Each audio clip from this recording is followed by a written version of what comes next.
Hello everyone, welcome to QR campus. बच्चों, जैसे कि हमारा एक चैप्टर खत्म हुआ है टाइम एंड वर्क, जिसका हमने लेवल 1 पूरा कंप्लीट किया है। लेवल 1 के बाद लेवल 2 जो होगा वो नॉर्मली मेंस के एग्जाम में क्वेश्चंस आते हैं और लेवल 2 हमें पढ़ना बाकी है अभी उसका। लेकिन बच्चों, मैं चाहता हूँ कि आपने जो टाइम एंड वर्क पढ़ा है, देखो आपको हो सकता है, फिर से एक बार रिपीट कर रहा हूँ, हो सकता है एक बार में थोड़ा बहुत समझ में आया हो या आपको वापस कंफ्यूजन क्रिएट हो रहा हो, तो बच्चों प्लीज़ वीडियो को रिपीट करें। अगर आपने अभी एक बार वो रिपीट कर लिया तो आप समझ लीजिए आपका बेस मजबूत हो जाएगा। और मैं यही चाहता हूँ कि पहले मैथमेटिक्स का बेस मजबूत किया जाए, फिर उसके लेवल 2 पे बढ़ा जाए। डायरेक्ट अगर मैं लेवल 2 के साथ चलने लगा तो जो आपका डर पहले से है मैथ्स में, वो फिर से आपके मैथ्स में बना रहेगा। पर मैं ऐसा चाहता हूँ उस मैथ्स के डर को बाहर निकालें, तो हमें इस 2 लेवल में इस मैथ्स को पढ़नी होगी और हम बहुत अच्छे से पढ़ेंगे। आप एक बार उसको कंप्लीट कीजिए, टेस्ट दीजिए, टेस्ट में पूरे नंबर आने लग जाए तो आप लेवल 2 के लिए तैयार हैं। आज हम स्टार्ट करेंगे बच्चों अपना नेक्स्ट चैप्टर, वो है कंपाउंड इंटरेस्ट, जिसका इंटरेस्ट आप सभी को है ना। ज़िंदगी में इसी के लिए आप पढ़ रहे हो कि कैसे करके ये इंटरेस्ट हमें मिले, हमें हमारा पैसों पे इंटरेस्ट मिलता जाए। तो देखो इसकी थंबनेल में भी आपको थोड़े से पैसे वैसे गांधी जी दिख रहे होंगे थोड़े हल्के हल्के। तो गांधी जी मैंने इसलिए रखा है कि इसी चैप्टर के लिए, यानी यही करने के लिए ज़िंदगी में हम पढ़ते हैं और यही हमें चाहिए। क्लियर है बच्चों? तो आज स्टार्ट करेंगे कंपाउंड इंटरेस्ट क्या होता है, चक्रवृद्धि ब्याज क्या होता है ना, और साधारण ब्याज क्या होता है। ये सारा डिफरेंस हम यहाँ जानेंगे उसके बाद। और मैं आपको वापस बता देता हूँ, फिर से बोल देता हूँ, वो बच्चे प्लीज़ वीडियो बंद कर दें जिनका कंपाउंड इंटरेस्ट का बेस ऑलरेडी मजबूत है। क्योंकि उनका बेस अगर मजबूत है, और मैंने जो बोल रखा है, मैंने स्टार्टिंग में बोला, लास्ट में ये बोलूँगा, मैं किसी को भी सिखाऊंगा तो बिल्कुल जीरो लेवल से उठाऊंगा, ये बात मैंने आपको पहले ही बोली थी। तो जीरो लेवल से उठेंगे। अगर आपका बेस ऑलरेडी मजबूत है तो आप अभी इस वीडियो को बंद कर दीजिए, जब आपके लेवल के क्वेश्चन आए तब आप आराम से देखिएगा मेरा जो तरीका है कैसे पढ़ाने का, क्या करने का।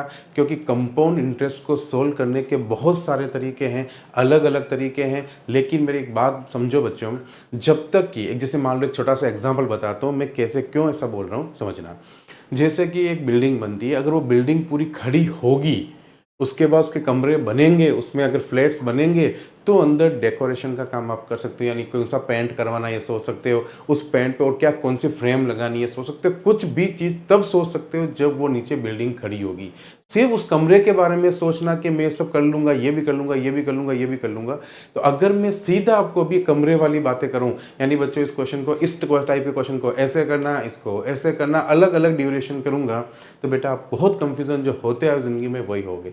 तो पहले मैं आप कंपाउंड इंटरेस्ट के बारे में पूरा खोल लेंगे कि चैप्टर होता क्या है, बेस मजबूत करेंगे। और देखो आरपीएससी वाले बच्चों के तो कोई प्रॉब्लम नहीं है, जो बेस से सीखोगे वो आरपीएससी में इनफ हो जाएगा। पर मैं बैंकिंग वाले बच्चों को बोलना चाहूँगा या एसएससी सीजीएल वाले बच्चों को बोलना चाहूँगा, अगर उनका बेस मजबूत नहीं है तो उनको भी पहले ये तो कंप्लीट करना ही पड़ेगा, बट उनको लेवल 2 पे ज़रूर ही आना पड़ेगा। उनको सिर्फ इससे काम नहीं होगा। अच्छा, ये नहीं कि जो हम ये पढ़ रहे हैं ये काम नहीं आएगा, ये तो 70% यही आएगा, बट उनके क्वेश्चन में कभी कभी एडिशनल चीज़ें आती है, तो उनको मैं ये सिखाऊंगा बाद में कि किस टाइप के क्वेश्चन को कैसे सोल्व करना है। आज मैं आपको सिखाऊंगा पूरे कंपाउंड इंटरेस्ट को लगभग एक ही तरीके से कैसे उसको उठाना है, क्या होता है कंपाउंड इंटरेस्ट से पूरा सिखाऊंगा, जिसका आरपीएससी के सारे क्वेश्चन तो इससे हो जाएंगे। बट उनके लिए मैं आपको वापस बोल रहा हूँ, लेवल 2 वाले बच्चों के लिए और पढ़ना, ये नहीं पढ़ना पड़ेगा, और पढ़ना पड़ेगा, ये याद रखना। सिर्फ ये इनसे काम नहीं चलेगा, लगभग समझ लो 20 से 30% पार्ट आपका और एक्स्ट्रा पढ़ना रहता है। इससे बस 70% तो ये पढ़ना ही, इसको अच्छे से नहीं पढ़ोगे वैसे भी वो भी नहीं आना है कभी, है ना। तो इस पे तो अच्छे से ध्यान दे ही देते हैं। तो आपने आज देख लिया होगा चैप्टर का नाम कंपाउंड इंटरेस्ट, चक्रवृद्धि ब्याज। तो बच्चों मेरा पहला क्वेश्चन आपसे ये है कि आप चक्रवृद्धि ब्याज में और साधारण ब्याज, यानी कि एक सिंपल इंटरेस्ट और एक कंपाउंड इंटरेस्ट में क्या डिफरेंस समझते हैं। अब देखो इस चीज को थोड़ा सा प्रैक्टिकली मैं आपको बताऊंगा तो ज्यादा आपको जल्दी समझ में आएगा कि सिंपल इंटरेस्ट क्या होता है और कंपाउंड इंटरेस्ट क्या होता है, चक्रवृद्धि ब्याज क्या होता है। तो इसको मैं एक छोटे से एग्जाम्पल से ले रहा हूँ। वो देखो एग्जाम्पल जो मैं ले रहा हूँ वो एग्जाम में नहीं आएगा, वो सिर्फ समझाने के लिए ले रहा हूँ, ठीक है, इतना इजी डेटा। हाँ, 10+2 या 10th लेवल पे जो एग्जाम है उनमें जरूर आएगा। अच्छा बच्चों, आपके सामने एक टेबल आई होगी, अभी आपको दिख रही होगी। इस टेबल के जो कुछ डेटा लिखे हुए दिख रहे हैं आपको, नंबर्स, जैसे 50% का फ्रैक्शन होता है 1/2, 25% का फ्रैक्शन होता है 1/4। एग्जैक्टली ये है क्या, ये फ्रैक्शन क्या है। जैसे 25% है, परसेंटेज का मतलब 1/100, 100 पे कोई भी चीज निकालना है ना। परसेंटेज का मतलब क्या होता है, 100 पे किसी चीज की गणना को क्या बोलते हैं, परसेंटेज। अब देखो 25% का मतलब 25/100। अब इसका 25 से कम 25, 25 चुक 100, तो ये वाली चीज यहाँ पे लिखी हुई है। यानी 25% के बराबर कितना फ्रैक्शन आ जाएगा फाइनली। यानी कि मैं किसी क्वेश्चन बोलूं कि एक आदमी 10,000 रुपए पे 25% कमाता है, या फिर बोलूं नहीं उस 10,000 का जो 4 हिस्सा करो उसका 1 हिस्सा कमाता है। उस 10,000 के 4 हिस्से करो, या तो मैं इसको ऐसे देखो 25% का मतलब क्या हो गया, 100% के 4 टुकड़े, तो ये नीचे 4 का मतलब क्या होता है, 4 टुकड़े। किसी भी चीज के 4 टुकड़े, उसमें से एक कमाता है। क्या मेरी बात समझ में आई? मैं आपको पहले भी समझा चुका हूं, फ्रैक्शन का मतलब क्या होता है, नीचे जो होता है वो टुकड़े होते हैं किसी चीज के उतने, उसमें से इतना काम वो करता है, यानी ये टोटल होता है। ये टोटल को डिवाइड देखो, चारों मिलकर टोटल बना रहे कि नहीं बना रहे, ठीक है। तो इसका मतलब ये जो फ्रैक्शंस बने हुए हैं, ये आपको कोशिश करनी है याद कर लो। ये फ्रैक्शन याद होने से आपका परसेंटेज का चैप्टर में काम आएंगे, कंपाउंड इंटरेस्ट में काम आएंगे, सिंपल इंटरेस्ट में काम आएंगे, बहुत सारी जगह काम आएंगे। प्रॉफिट एंड लॉस लोगों कहीं पे भी लो, जहां पे ये फैमिली वाले जितने भी पार्ट है, वहां सभी जगह जहां पे परसेंटेज आता है वहां पे ये काम आएंगे। तो ये अगर आप याद कर सकते हो तो आप कर लो, ये बहुत अच्छी बात होगी। अच्छे बच्चे की पहचान है कि छोटी छोटी बातें याद कर ले। ये टेबल जो मैंने आपको बना के दी है, आप कोशिश करना जितने ज्यादा इसमें से याद कर सको आप कर लेना। नहीं याद कर सकते हो, बहुत सारे होते हैं नहीं याद कर सकते हो बच्चों, तो आपको क्या करना है, देखो इसको सोल्व करना आना चाहिए। फॉर एग्जाम्पल मैंने यहाँ पे लिखा हुआ है 12.5%। अब इसका मुझे अगर मान लो एग्जाम में आया, अच्छा क्यों याद करना समझो। 12.5% एग्जाम में आया तो आप 12.5 को लिखोगे तो आपको प्रॉब्लम आएगी ना। तो अब 12.5 का मतलब हो गया कि 100% जो होता है उसके 12.5 12.5 12.5 टुकड़े। तो बताओ कितने टुकड़े, सोचो एक बार, 12.5 मिलकर 25, तो 25 के 2 टुकड़े, एक 100 के कितने, 25 देखो 100 के 25 के कितने टुकड़े हुए, 4, और 25 के भी आपने 2 कर दिए, तो 8 टुकड़े टोटल हो गए कि नहीं हो गए 12.5 के हिसाब से। तो इसका मतलब आप बोल रहे हो कि 8 टुकड़ों में से एक टुकड़ा। अब इसको सोल्व करके देखते हैं। 12 दूनी 24, 24 और एक 25, 25 तो देखो आपको आता है ना, ये सबको आता होगा, इन दोनों को गुणा करते हैं, फिर यहाँ जो भी आता है इसमें इसको प्लस कर देते हैं। तो 12 दूनी 24 और एक 25/2, और परसेंटेज का नीचे कितना आता है बच्चों, 100। परसेंटेज का कितना आता है नीचे 100, तो 25 चौक 100, तो ऊपर 25 से कम 25 था, 1/8। तो आपको ये अगर फ्रैक्शन याद नहीं है तो आपको ये जो टाइम मैंने दिया है ये एग्जाम में देना पड़ेगा, और अगर याद है तो कोई प्रॉब्लम ही नहीं है, आराम से आप यहाँ पे याद होगा, सीधा लिख दोगे। जैसे आपके 12.5 एग्जाम में आया आपने 1/8 लिख दिया, ठीक है। तो कोई भी यहाँ पे जितने भी परसेंटेज आपको दिख रहे हैं, 10% का 1/10, डेली का एक एक याद करना, कोई जल्दबाजी नहीं है अपने। 8/1/3 का कितना है 1/12, 7 है 1.7 का कितना है 1.17। ठीक है बच्चों, क्लियर है मेरी बात, यहाँ तक ये आपको याद करना है, ठीक है। अब ये याद हो जाए तो बहुत अच्छी बात होगी। आगे हम बढ़ते हैं, इसका यूज जैसे क्वेश्चन में आएगा वैसे वैसे मैं आपको बता दूंगा। तो एक काम आपको कंपाउंड इंटरेस्ट या किसी भी परसेंटेज बेस्ड यानी इस फैमिली बेस्ड कोई भी चैप्टर करने के लिए ये अच्छे से याद होना चाहिए। अब मैं एक छोटा सा एग्जाम्पल लूंगा, ठीक है, उससे मैं आपको ये समझूंगा कि कंपाउंड इंटरेस्ट और साधारण ब्याज में फर्क क्या है पहले, ठीक है। तो हम बिल्कुल, मैंने क्या बोला, बिल्कुल जीरो समझना है, और चैप्टर का नाम समझ गए, चैप्टर के बारे में समझ गए, तो चैप्टर को सॉल्व करना इजी कैसे होता है ये आपने टाइम एंड वर्क के जान लिया होगा कि टाइम एंड वर्क के बारे में समझ में आया कि क्या होता है, तो चैप्टर ऑटोमेटिक इजी लगा। उसी तरह से कंपाउंड इंटरेस्ट में भी यही है। ये बहुत सारे बच्चे बोलते हैं सर ये चैप्टर तो बहुत टफ है। एग्जैक्टली ये चैप्टर टफ नहीं है, हमें चैप्टर के बारे में पता नहीं है, आज बारे में पता चलेगा, उसके बाद बात करते हैं टफ है या इजी है। चलो इधर देखो, यहां पे लिखा हुआ है कि when the principal time and rate are given, जब मूलधन समय और दर दी गई हो तो, यानी कि हमारा फर्स्ट देखो ये टाइप कौन सा है, हम अच्छा एक और चीज, कंपाउंड इंटरेस्ट को एक बार मैं टाइप में तोड़ के पढ़ूंगा पूरा, कि यानी ये दे रखा हो तो आपको क्या करना है, ये दे रखा हो तो क्या करना है, क्या क्या किस तरह से आपको सॉल्व करना है, ये हम 1 बाय 1 देखेंगे। तो सबसे पहला टाइप है बहुत सिंपल टाइप, जो नॉर्मली आप समझ लो कि एग्जाम में ना के बराबर पूछा जाता है, ठीक है, लेकिन ये तो पार्ट तो करना पड़ेगा। हाँ, 10th पास कोई भी एग्जाम है उनको दोगे तो आ सकता है अभी भी, ठीक है।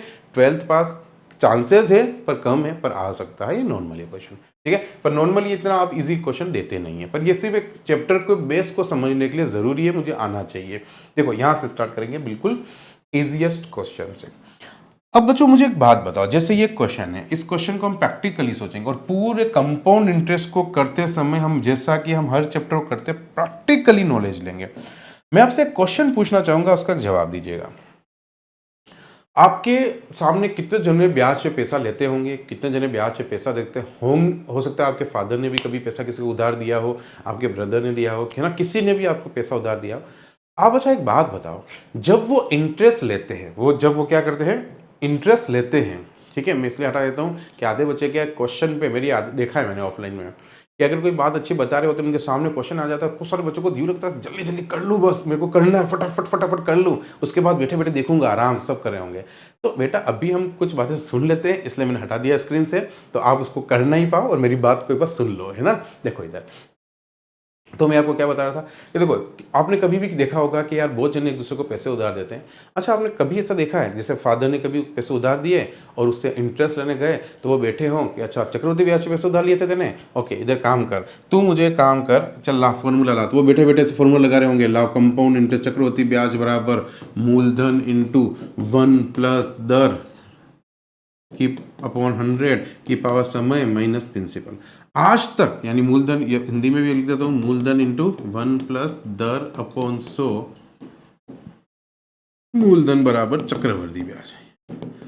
कितने जनों ने अपने फादर को या अपने ब्रदर को कभी ये इंटरेस्ट लेते समय ये फॉर्मूला लगाते हुए देखा, उन्होंने ये फॉर्मूला लिखा हो और फिर इसमें वैल्यू पुट की हो, अच्छा तेरे 13,000 रुपये थे, ला मैं पुट करता हूँ, तेरे 3 साल थे मैं पुट करता हूँ, ला तेरी रेट में पुट करता हूँ। कभी देखा आज तक?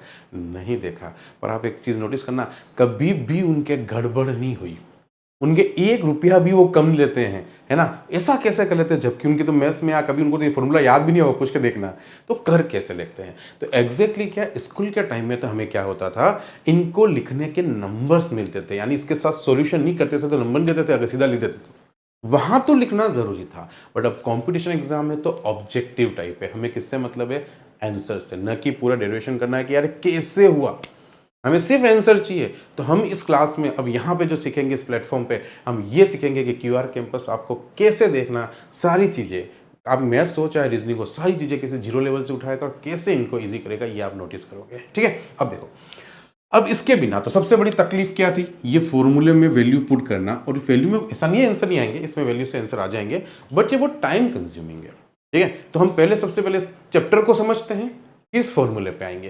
चैप्टर क्या है, क्यों ये फॉर्मूला बना, पहले इस फॉर्मूले के बारे में समझते हैं कि सब फॉर्मूला क्यों लिखा और क्या होता है कंपाउंड इंटरेस्ट, क्या होता है सिंपल इंटरेस्ट। उसके लिए बच्चों एक बार इस क्वेश्चन को सॉल्व करते हैं, ठीक है। आपके लिए समझेंगे फिर सॉल्व करेंगे।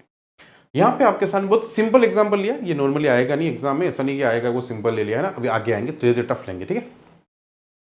मान लो अब मैं आपको एक एग्जांपल दे रहा हूं, आप ऐसे सोचना, प्रैक्टिकली सोचोगे मेरे सामने जैसे बोल रहा हूं। सबसे पहले मैं जो बोल रहा हूं अपने अपने रियल में दिमाग डालना कि आप एक बैंक में गए हो, ठीक है, सुनना समझे। अब आप सबसे बढ़िया तरीका होता है बैंक का एग्जाम्पल समझना, क्यों, कारण क्या, बैंक में जब लेन देन करते हो पता रहता है कि यार हाँ अकाउंट में पैसा आ रहा है, हमारा ब्याज बना XYZ, तो ध्यान से सुनना है ना बच्चों। अगर आप बैंक में गए, वहां पे आपने बैंक के अकाउंट में कितना डाल दिया आपने, और 10,000 रुपये आपने जमा करा दिया। अब रियल लाइफ में जीना मेरे साथ, 10,000 रुपये जमा करा के आप आ गए।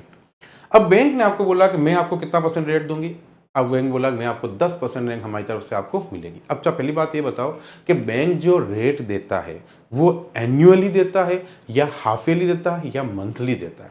ये बैंक जब भी बोलेगा ना, आप जाके पूछोगे उसको, किसी भी कर्मचारी से पूछना बैंक के कि क्या रेट ऑफ इंटरेस्ट चल रही है सेविंग अकाउंट में, तो वो बोलेगा अगर 5%, 6%, 7%, 10%, तो वो मंथली बोलता है, कभी आगे जोड़ता है मंथली या ईयरली, वो सीधा बोलता है 5%। तो मुझे बताओ, बैंक जो रेट कैलकुलेट करती है, एग्जैक्टली जो रेट कैलकुलेट की जाती है वो एन्युअली होती है, यानी एनुअल से ही कैलकुलेट की जाती है। आपको कभी भी ये नहीं यहाँ लिखा हो चाहे नहीं लिखा हो, 10 प्रतिवर्ष जरूरी नहीं है, तो भी अगर क्वेश्चन में अगर भी लिखा है 10% की रेट से, अब 10% की प्रतिवर्ष रेट नहीं भी लिख के खाली रेट से बोलेगा, तो भी जब तक नहीं लिखा हो आपको क्या लेना है, वो ईयरली ही लेनी है, क्योंकि रेट हमेशा किस में कैलकुलेट की जाएगी, ईयरली। तो ये हो गया आपके पैसे, ये आपको बैंक ने रेट दे दी जो क्वेश्चन ने दिए, और आप चाह रहे हो आपका पैसा उस खाते में कितने समय तक रखो, 3 साल तक मैं नहीं हिलाने वाला, ठीक है, उस पैसे को 3 साल तक मैं नहीं हिलाने वाला। अब इस चीज को समझते हैं कि ये बैंक क्या होगा, बैंक में प्रोसेस क्या होगी, अब हम वो बात देखते हैं। अब देखो हुआ क्या, सबसे पहले आप बैंक में गए, देखना इधर मेरे साथ साथ, ठीक है, समझ रहे हैं, कोई फॉर्मूला नहीं कुछ नहीं, अब रियल लाइफ जी रहे हैं अपन, ठीक है। सबसे पहले आप ये 10,000 रुपए लेके बैंक में गए, बैंक में जमा करा दिए। अब बैंक में जमा कराते हुए ही आपके पैसे पे कितनी बार, देखो मेरी बात समझना, यहाँ एक मोस्ट इंपॉर्टेंट बात बता रहा हूँ जो आगे बहुत काम आने वाली है, वो ये कि ये जो चीज दी होती है जरूरी नहीं है कि इस पे डिपेंड होगा ब्याज की गणना। मेरी बात को गौर करके सुनना, यहाँ पे 2 वर्ष लिखा होता, चाहे 1 वर्ष लिखा होता, चाहे 3 वर्ष। अब ऐसा नहीं है कि 3 वर्ष है तो ब्याज की गणना, यानी गणना मतलब ब्याज कितनी बार कैलकुलेट किया जाएगा, उस पर डिपेंड नहीं करता है। ये ऑलवेज डिपेंड करता है कंडीशंस पे। कंडीशन समझना, मेरी बात को ध्यान से सुनना। मान लो आप एक बैंक में गए, 1 साल के लिए पैसा जमा कराया, तो यहाँ पे साल कितना आएगा, 1 साल। बट लास्ट में आप वो बैंक बोल देता पर यार अभी हमारी स्कीम चल रही है, हम जो ब्याज कैलकुलेट करेंगे वो हाफ ईयरली करेंगे। लिखा हो, देखा कितनी बार सुना होगा, ब्याज की शर्त अर्धवार्षिक हो। इसका क्या मतलब है, ब्याज की शर्त अर्धवार्षिक का मतलब, को शर्त कौन समझो, एक शर्त लगी, मतलब एक शर्त दी कि हम ब्याज जो होगा ना वो अर्धवार्षिक कैलकुलेट करेंगे, मतलब हर 6 महीने में तुम्हारे अकाउंट में क्रेडिट करेंगे हम इंटरेस्ट। ठीक है मेरी बात, ये होता है ब्याज की शर्त। अब पैसा चाहे यहाँ 1 वर्ष के लिए लगा रहे हो, पर ब्याज की गणना कितनी बार होगी, अगर अर्धवार्षिक है तो 2 बार होगी। वही अगर बोलते हैं ब्याज की शर्त क्वार्टरली है तो ब्याज की गणना कितनी बार होगी, 4 बार होगी। क्वार्टरली का मतलब क्या होता है, 4 टुकड़े ना, क्वार्टरली। क्लियर, मेरी बात को समझ में आ रही है। तो यानी कि यहाँ पे कभी डिपेंड नहीं करेगा कि ये कितने साल लिखे हुए हैं कि ब्याज की गणना उतनी बार होगी, ये डिपेंड करेगा लास्ट में कोई कंडीशन नहीं है तो हर साल के एंड में गणना होगी, और हर साल के एंड में गणना होगी तो यहाँ ब्याज की गणना कितनी बार होगी बच्चों, 3 बार होगी। ये चीज आपको इससे पता चलेगा। यहाँ पे एक कंडीशन लगाते हैं, उसमें लिख देता है ब्याज की गणना हर हाफ ईयरली की जाएगी। कितनी की जाएगी, हाफ ईयरली में की जाएगी। तो मुझे एक बात बताओ, यहाँ पे ब्याज की गणना कितनी बार हो जाती, 6 बार हो जाती। सर हर साल 2 बार, 3 साल तक पैसा 6 बार ब्याज मिलता है, नहीं मिलता। तो यहाँ पे मतलब होता है उस ब्याज की गणना का। कुछ नहीं लिखा हुआ तो ईयरली मिलेगा, हर साल खत्म होते ही ब्याज मिलेगा। क्या मेरी बात, क्वेश्चन देखो, पहले क्वेश्चंस का मीनिंग समझो फिर क्वेश्चन करेंगे। अरे बहुत इजी चैप्टर में आपको सीरियसली बता रहा हूं। आप अगर 3 काम कर लेते हो मैथ्स में, खाली सिर्फ कौन कौन से, एक तो टेबल याद करनी, एक स्क्वायर याद करनी और एक क्यूब याद करनी, ये 3 काम आप बहुत दिल से करो। मैं आपको कह रहा हूँ बाकी आप सब क्यूआर कैंपस पे छोड़ दो, आपको यहाँ पे मैं डेफिनेटली कह रहा हूँ, मैं आपको ले जाऊंगा उस लेवल पे जैसे आप एग्जाम आराम से क्लियर कर सकते हो। चाहे आगे हाई लेवल क्यों नहीं आएगा, चाहे लो लेवल, क्योंकि पहले बेस तो मजबूत करेंगे तो हाई लेवल आपको वैसे बेस जैसा लगे क्या है, कुछ तो है ही नहीं। ठीक है, तो पहले हमेशा अपने आप को जितना छोटे से स्ट्रॉन्ग करोगे उतना ऊपर जाओगे। ठीक है, अच्छे से छोटे छोटे नॉलेज को अच्छे से दिमाग में डालो। आगे बढ़ो बेटा, देखो आप नेक्स्ट। अब यहां पता चल गया कि ब्याज की गणना कितनी बार होगी बच्चों, 3 बार होने वाली। ब्याज की गणना कितनी बार होने वाली है, 3 बार होने वाली। अब देखो इधर सॉरी, अब यहां पे बात पता चली 3 बार। तो आपको सिंपल सा कभी भी क्या करना है, वो बैंक आपको कितनी बार ब्याज देगा, एक बार 1 साल के बाद देगा, 3 वर्ष ना, फिर दूसरे साल के वर्ष में देखा। तो सबसे पहले आपको ये देखना है कि देखो अभी हमने टाइम एंड वर्क पढ़ा तो उल्टा था। उस समय हम क्या कर रहे थे, यहाँ पे एक आदमी था, यहाँ पे एक आदमी था, यहाँ पे। आप चाहो देखो इस डायग्राम को अपने से ले लेते हैं, ठीक है, कोई इशू नहीं है। ये डायग्राम ऐसे बनाए थे, टाइम एंड वर्क पढ़ा ना अभी अपन ने, तभी डायग्राम सॉरी दोनों चैप्टर में सिमिलरिटी बता दो डायग्राम की। टाइम एंड वर्क में स्टार्ट होते ही क्या करते थे आप, सबसे पहले ये सजाते थे ऐसे। मैं नहीं बना लेता हूँ, ये तो नाटक बहुत कर रहा है देखो टाइम एंड वर्क की कहानी बताता हूँ, और यहाँ पे भी सबसे पहले काम यही करना है आपको। देखो सबसे पहले देखो टाइम एंड वर्क में क्या करते थे, यहाँ पे आप एक जने का लिखते थे, दूसरे का यहाँ लिखते थे और तीसरे का यहाँ लिखते थे। फिर यहाँ पे आप बोलते थे बताओ कार्य, सेम उसका बस उल्टा कर दो, सेम इसका उल्टा। इस बार क्या होगा, कार्य हमें पता है मतलब पैसे हमें पता होगा, बस ये डिजाइन है। ठीक है, सेम काम उल्टी करेंगे अब। ठीक है, इस बार कैसे करेंगे देखो। तो सबसे पहले उसके पैसे कितने हैं बच्चों, 10,000 रुपये। कितने हैं, 10,000 रुपये। अब ये गणना कितनी बार कर रहा है बेटा, देखो गणना कितनी बार है उस पर डिपेंड करेगा, वर्ष पे डिपेंड नहीं करेगा। यहाँ पे छाप लेना इस बात को, ठीक है, क्योंकि आगे जैसे जैसे गणना का लैंग्वेज आएगी आपको वर्ष से कैलकुलेट करने का इतनी लाइनें आगे बढ़ेगी। ये गणना कितनी बार होगी बच्चों, 3 बार होगी। कितनी बार होगी, 3 बार होने वाली है। तो देखो 1, 2 और 3। अब मेरी बात सुनो, सबसे पहले एक बात बताना, रेट अभी साल की क्या है, 10%। यानी कि आपने जब बैंक में 10,000 रुपये जमा करा दिए होंगे तो आपको सबसे पहले बैंक जैसे ही 1 साल, अब 1 साल के बाद गणना हो रही, तो जैसे ही 1 साल कंप्लीट होगा कि आपको इंटरेस्ट मिलना चाहिए, क्योंकि बैंक ने बोल रखा एवरी ईयर 10% मिलने वाला है। अब जैसे 1 साल कंप्लीट हुआ होगा, बैंक बोलेगा ले जाओ भाई साहब, आपके 10,000 रुपये थे, लो आपके बैंक में हमने इसका 10%, 10% मतलब 10/100, 10 का 10% मतलब 10/100, तो 10/100 मतलब आपके कितने रुपए ब्याज क्रेडिट हुआ, आपके अकाउंट में कितने रुपए आ गए हैं, 1,000 रुपये आपके अकाउंट में आ गए। अब क्या होगा, अब ये 1,000 रुपये जो 10,000 रुपये थे उसमें जुड़ के आपके अकाउंट में कितने दिखने लग जाएंगे, 11,000 रुपये। अब आप अकाउंट देखो 1 साल बाद आपके अकाउंट में कितना दिख रहा होगा, 11,000 रुपये दिख रहा होगा, 1,000 रुपये आपका इंटरेस्ट जुड़ गया होगा। अब मुझे एक बात बताओ, अब आपके अकाउंट में पैसा कितना दिख रहा है आपको, पहले 10,000 दिख रहा था, अब वो आज की डेट से 1 साल कंप्लीट होते कितना दिख रहा है, 11। अब आप जो ये 11,000 रुपये है वो 1 साल के लिए वापिस रखोगे ना, क्योंकि अकाउंट में तो पड़े ना, जो अकाउंट में पैसा पड़ा होता है उस पर ब्याज मिलता है। पहले 10,000 रुपये थे तो उस पर 1,000 रुपये ब्याज बना, अब कितना हो गया है, अब तो 11,000 हो गया। तो अगली बार जो ब्याज मिलने वाला वो कितने में मिलेगा, 11,000 रुपये। इसी को बोलते कंपाउंड इंटरेस्ट, यानी कि जो इंटरेस्ट हमने कमाया उस पर अगले साल वापिस ब्याज मिले। और यही अगर सिंपल इंटरेस्ट में इन्वेस्ट किया गया होता तो इस 10,000 रुपये पे जो 1,000 ब्याज बनाए ना वो साइड में ही रहता, वो इस 10,000 में काउंट नहीं किया जाएगा अकाउंट में।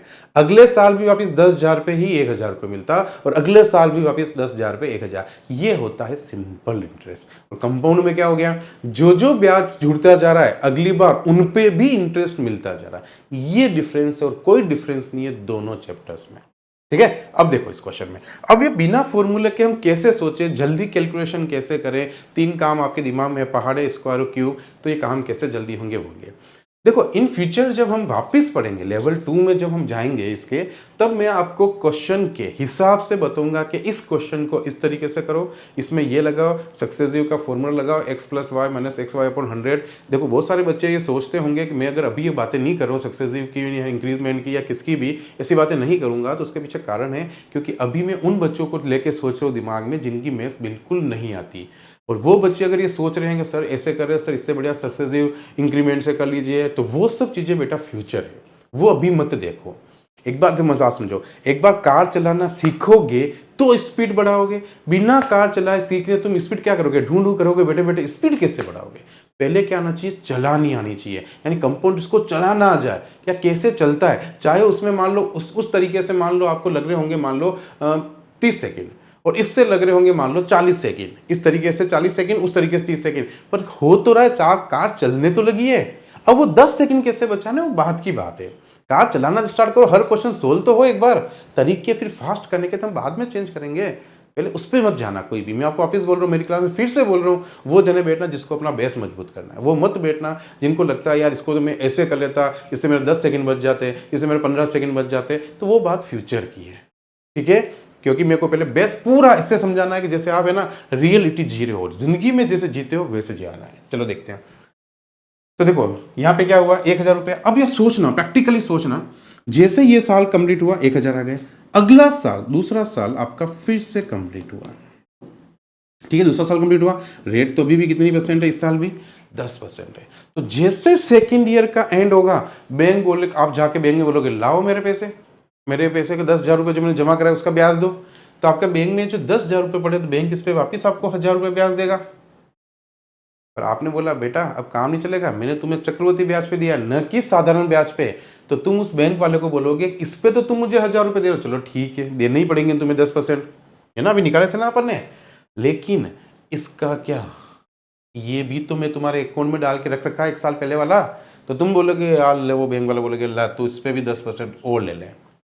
समझे मेरी बात। तो मैंने क्या बोला, जो भी अकाउंट में पैसा पड़ा उस पे सब पे 10% मिलेगा, चाहे आप भले जोड़ के करो, एक ही बात है। आप 10,000 प्लस 11,000 का निकालोगे, उसमें क्या होगी, आपको बड़ी कैलकुलेशन नहीं करनी पड़ेगी, इसलिए तो हम फॉर्मूले को हटाते हैं।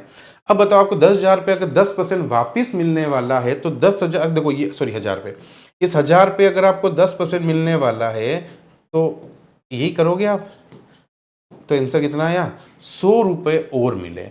ये अगर साधारण ब्याज होता ना तो ये 100 रुपये आपको कभी नहीं मिलते। बात समझ में आई, क्योंकि वो सिर्फ इस पे इंटरेस्ट दे देता, इस पे इंटरेस्ट कभी नहीं देता। यहां तक समझ में आया होगा आई होप। आगे चलते हैं बच्चों, देखो फर्स्ट क्लास से मैं बहुत स्लोली बताऊंगा इस चीज़ को, न तो फास्ट जाऊंगा न स्लो, तो थोड़ा सा पेशेंस रखना इस क्लास के लिए। ये थोड़ी सी स्लो इसलिए होगी क्योंकि स्टार्टिंग का बेस अगर नहीं मजबूत हो पाया ना तो आपको नहीं समझ में आएगा, आगे कहानी, आगे चैप्टर बहुत बड़ा है वो आपको समझ में नहीं आएगा। तो देखो नेक्स्ट देखना यहाँ पे, अगले साल वापिस क्या होगा बच्चों, 1,000 रुपये वापिस मिलेगा, वही तीसरे साल के एंड में, हर एक साल के बाद मिलना है। रेट तो अभी भी 10% है, इस पे तो 1,000 वापिस क्रेडिट हुआ होगा, बट मेरी बात को समझना, हर साल जितना पैसा पड़ा होता है उस सब पे ब्याज मिलता है। तो पहले साल के एंड में ये पड़ा था, ये पड़ा था, तो दूसरे साल के एंड में इस पे भी मिला, इस पे भी मिला। अब ध्यान से सोचना समझना, रटना मत। अब तीसरे साल के एंड में ये अभी भी पड़ा है तो इस पे मिला 1,000 रुपये। क्या ये पैसा उसको पहले साल के एंड में जो 1,000 रुपये कमाए थे वो भी तो पड़े हैं तीसरे साल के एंड में, भी तो इस पे वापस मिलेगा कि नहीं मिलेगा बताओ। तो 1,000 का 10% कितना निकाला था हमने, ये से निकालने से फायदा ये होता है कि हमें बार बार कैलकुलेशन नहीं करनी पड़ेगी। यानी इस 1,000 का देखो, ये जो पहले साल के एंड में 1,000 पड़ा था उसका 10% कितना मिला, 100। अब दूसरे साल के एंड में भी तो ये 1,000 रुपये 10,000 मिले थे, इस पे भी तो तीसरे साल के एंड में ब्याज मिलेगा क्योंकि ये भी तो एक साल तक वापस यूज किया गया है। मेरी बात समझ में? तो इस 1,000 पे भी वापस कितना मिलेगा, तो और ये जो 100 मिला था दूसरे साल के एंड में इस 1,000 पे, इस पे भी तो इस साल, ये भी तो एक साल के लिए यूज किया गया है, इस पे भी तो 10% मिलेगा, तो कितना हो गया आपका 10 रुपए।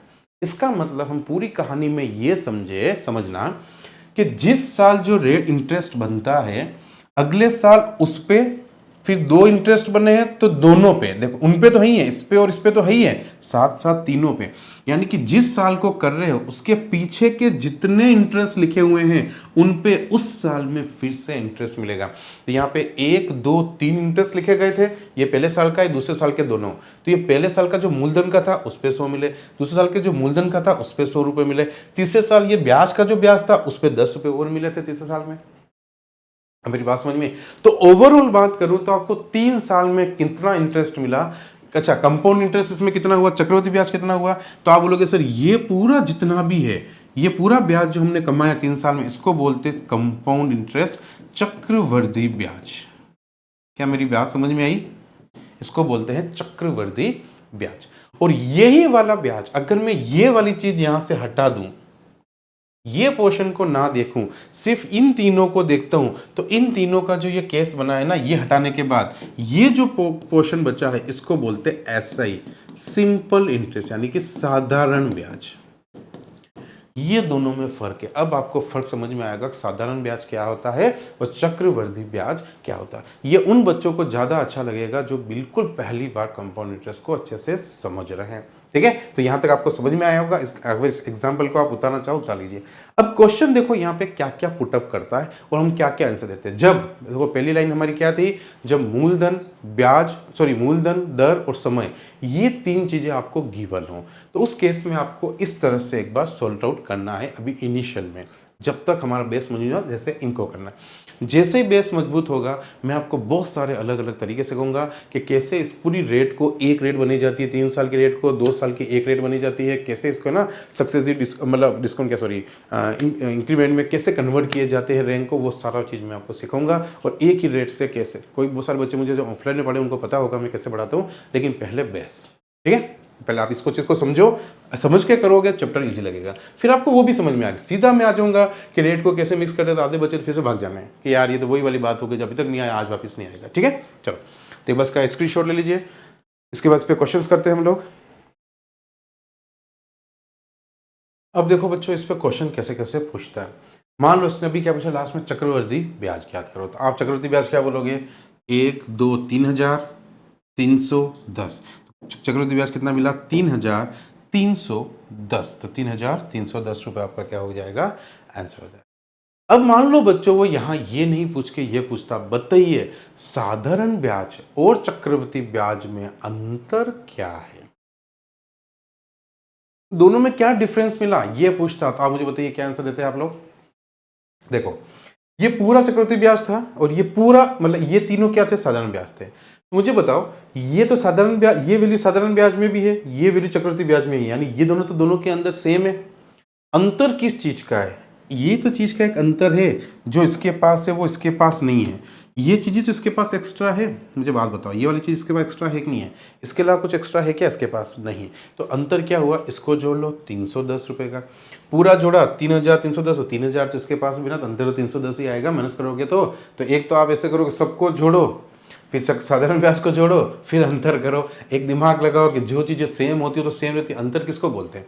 अब मेरे पास 2 शर्ट है, आपके पास 1 शर्ट है, तो अंतर कितने का है? 1 शर्ट का। तो मैं क्यों 2 में से 1 माइनस करूँ या 5 में? अच्छा मैंने बोला 5 शर्ट है, 3 शर्ट है, अब 5 में 3 माइनस करोगे तो भी 2 आएगा। 5 है, 3 है, तो आपके पास 3 है, 3 तो मेरी हटा दो, बराबर हो गए, 2 ही तो मेरे पास एक्स्ट्रा है। तो इसके पास कुल मिलाकर कितना था? ये सब, उसमें ये तो साधारण ब्याज के पास ही है, तो उसको छोड़ दो, जो एक्स्ट्रा है वही तो अंतर है। अंतर कितना हो गया? 310 रुपये।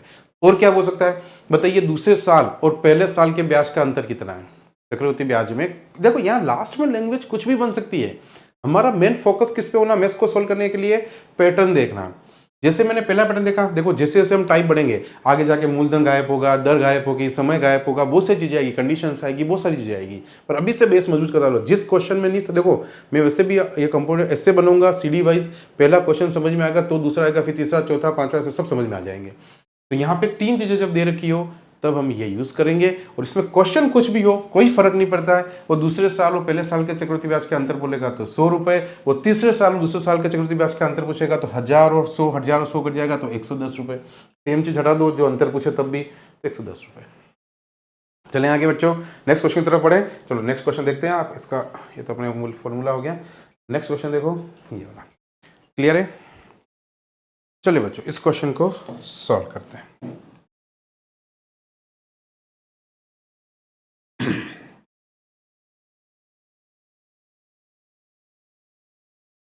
देखिए बच्चों, अब यहाँ पे बोल रहा है कितने रुपए हैं? 2000 रुपये। इस बार कितने रुपए हैं? 2000 रुपये। सेम वही वाली बात, सबसे पहले 2000 रुपये आपके बैंक में चले गए, ये बैंक में जमा, ये बैंक है, ठीक है, आपका बैंक के अकाउंट में डाल दिया है। अब जो कहानी जितनी बार उतनी बार लाइनें, लाइनें कितनी खींचनी है? तो मैंने क्या बोला? ब्याज की गणना कितनी बार। मैं ध्यान से पढ़ना, ये 2 वर्ष देखते ही 2 लाइनें मत खींच देना, लास्ट में देखना जरूर कोई कंडीशन तो नहीं दी है। मैं आपको कंडीशन दिखाता हूँ किस टाइप की होती है, अगर अगला क्वेश्चन में कहीं है तो। इसकी लास्ट लाइन पढ़ो एक बार सब जने, मैं ये बताना चाह रहा हूँ, एक बार लास्ट लाइन पढ़ो सिर्फ, उसके बाद वापस चलते हैं। यहाँ लिखा है यदि ब्याज की शर्त, देखो यहाँ पे अभी कितने वर्ष दे रखे हैं? 1.5 वर्ष। कितने वर्ष? 1.5 वर्ष, यानी 1 साल 6 महीने के लिए पैसा ले रहे हो। पर यदि ब्याज की शर्त अर्धवार्षिक हो, मेरी बात समझ में? अगर इस क्वेश्चन में लिखा हो ब्याज की शर्त अर्धवार्षिक, मतलब गणना कितनी बार होगी बच्चों? तो आप बोलोगे सर अर्धवार्षिक है मतलब 6-6 महीने में। अर्धवार्षिक का मतलब क्या होता है? 6-6 महीने में। तो 1.5 साल के लिए पैसा अगर अकाउंट में डालोगे, हर 6 महीने में एक ब्याज मिलेगा, तो कुल कितनी बार ब्याज मिला? 3 बार ब्याज मिला। तो इसलिए मैंने क्या बोला, कभी वर्ष देख के ये नहीं सोचना कितनी बार गणना होगी, वो डिपेंड करेगा लास्ट की कंडीशन पे। कोई कंडीशन नहीं है तो वर्ष के अंत में मिलता है ब्याज, इसलिए हम 2 बार करते हैं ब्याज की गणना, ठीक है। तो ये ब्याज की गणना किस पे डिपेंड करती है? ये डिपेंड करती है कोई भी कंडीशन या शर्त पर। तो फिलहाल हमारे कोई शर्त नहीं है, तो सबसे पहले क्वेश्चन आता है, ये बात ध्यान जरूर देनी है, ये दिमाग में डालना है कि कितनी बार। मैं बार बार इसलिए लिख रहा हूँ आपके दिमाग में आया कि 2 वर्ष का मतलब 2 बार ब्याज नहीं है, कोई कंडीशन नहीं होने की वजह से 2 बार के ब्याज। एक एक चीज को छापते हुए चलेंगे दिमाग में। अब देखो, तो 2 बार करना है तो कितनी लाइन आ जाएगी यहाँ पे? सिर्फ मैंने क्या बोला, वहां पे 2 आदमी थे तो 2 आदमी की लाइन से मिक्स करके अपन बना रहे थे। यहाँ पे 2 साल, 2 बार करना है 2 साल की, तो 2 लाइन आ गई। अब जैसा कोई कंडीशन नहीं, कुछ नहीं, तो यहां समझना रेट कितनी है? 12.5%। अब मैंने क्या बोला, रेट किसी में भी हो, चाहे सिंपल हो चाहे कुछ भी हो, रेट तो वही लगेगी, 12.5% के हिसाब से देना पड़ेगा। अगर 10% है 10% के हिसाब से दिया। अब रेट कितनी है? 12.5। अब थोड़ी देर पहले मैंने आपको एक टेबल दिखाई थी, ठीक है, बाद में आप इस पोज करके वापिस आके देख लेना। अभी एक टेबल दिखाई थी, उसमें ना आपको परसेंटेज की कुछ फ्रैक्शंस दिए थे और बोला था इसको याद करना। अब याद करने से, और इसको आपने सोल्व भी किया था, ध्यान हो तो इसको ही किया था।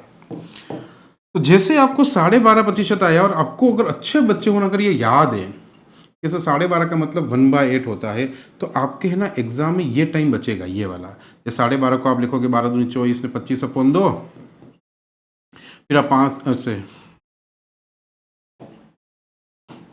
25/2 लिखोगे, और परसेंटेज के आगे 12.5% है, नीचे 100 लिखोगे, फिर 25 चौक 100 करके फिर 1/8 निकालोगे।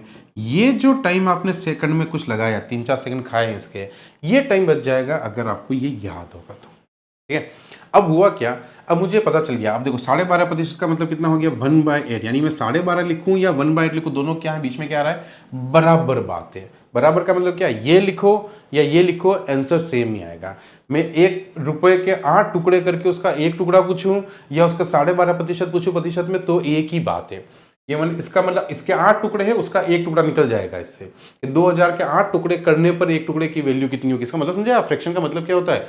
इस 2000 का, अच्छा मैं 8 टुकड़े करता हूँ, तो 2000 के 8 टुकड़े कितने हो गए, तो 8 का भाग दो, एक बार समझो पहले। मैं इसको देखो, ये एग्जाम में नहीं करना, समझना एक बार। मैं आपको चीजें समझाता हूँ कि फ्रैक्शन क्यों बनता है, फ्रैक्शन का मीनिंग क्या होता है, हर चीज को समझो।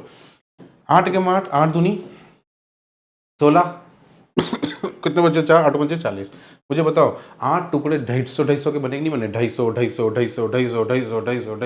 8 टुकड़े बन गए, 8 में से 1 टुकड़ा ब्याज मिलेगा। इसका फ्रैक्शन का मतलब ये होता है। 12.5% का मतलब भी तो 8 टुकड़े थे नहीं थे, तो यानी 2000 के जो अगर 8 टुकड़े करो, 100% मतलब 2000, 2000 रुपए 100% के बराबर है। तो 100% के कितने टुकड़े किए, 12.5 का मतलब 8 टुकड़े किए। तो उस 8 टुकड़े में से एक 12.5% कितना होगा, 12.5 के 8 टुकड़े हो गए 2000 के, तो एक टुकड़ा कितना हिस्सा रख रहा है, तो वो रख रहा है 250। ये मतलब होता है परसेंटेज का, ठीक है। तो उसके कितने टुकड़े, और फ्रैक्शन में इस बात को कुछ बोलेंगे, परसेंटेज क्या बोलेंगे कि अगर इसके 8 टुकड़े करूं तो उसमें से एक टुकड़े की जो वैल्यू है वो आपको देनी। ये अगर 3/8 होता तो 3 टुकड़ों की वैल्यू होती। टोटल 8 टुकड़े किए, 250 के, तो 3 टुकड़ों की वैल्यू कितनी आ जाए, 750 आता ब्याज। आप करके देखोगे, अगर इसका मैं आपको करके दिखाऊं ना, ये 2000 रुपये होता, इसका 3/8 करना है, तो वही वाली बात है।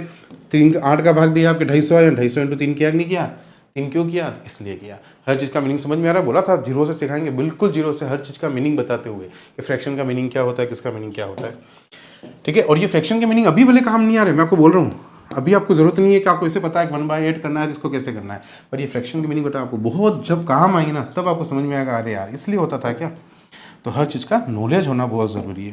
तो बताओ 2000 इंटू 1/8, 2000 का भाग दिया था आपने, 1/8 किया, तो आपको यहाँ कितना मिला था, 250। तो देखो ये एक साल के अंत की कहानी है, पहले साल के अंत की कहानी, आपको 250 रुपये आपके क्रेडिट हो गए।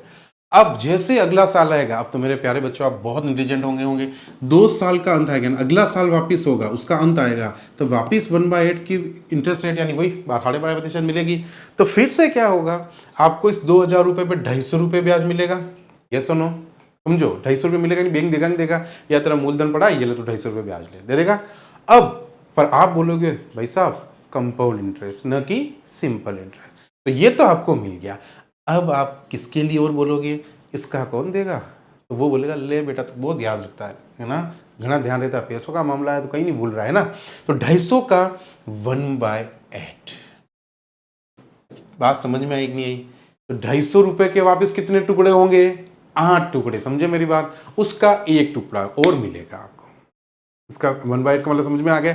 तो सिंपल सा 8 का भाग 250 दे दो, तो वो जितनी बार जाएगा वही तो 1 टुकड़ा हो जाएगा। तो 8 का भाग आपने 250 में दिया, 8 तरी 24, कितना आया 1 0, 8 एकम 8, कितना बचा 2, पॉइंट लगाया, 8 एकम 8 16, कितना बचा 4, फिर 0 लगाया, 8 पंजे 40, तो आंसर कितना आया 31.25, यानी कि यहाँ पे आपको 31.25 रुपये और इंटरेस्ट मिलने वाला है। क्या मेरी बात समझ में आई अच्छे से, तो आपको 25 पॉइंट ये आपको और इंटरेस्ट मिलने वाला है बच्चों, क्लियर है। तो ये चीज आपको समझ में आई होगी कि ये पूरा फंडा क्या था, ठीक है, कैसे आया क्या हुआ।